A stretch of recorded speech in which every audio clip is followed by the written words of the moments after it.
From a biological point of view, men are probably more deeply affected than women by the COVID pandemic.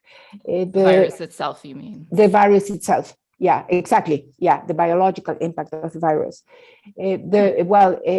Almost in every country around the world that disaggregates data by sex, those are not all countries, approximately are half of the countries around the world that do that, we see that more men than women get hospitalized and die as a result of the infection.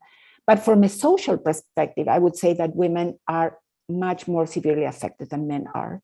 And that has to do with gender and the roles that are expected from women and the roles that women play in society.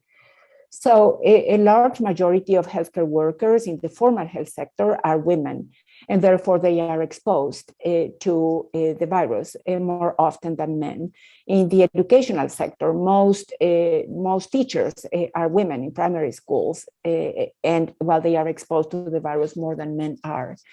At home, women in general, not only in the COVID era, are expected to care for children, but also for elderly relatives, for people with disabilities in their families or in their communities. And that has, increased significantly during the pandemic.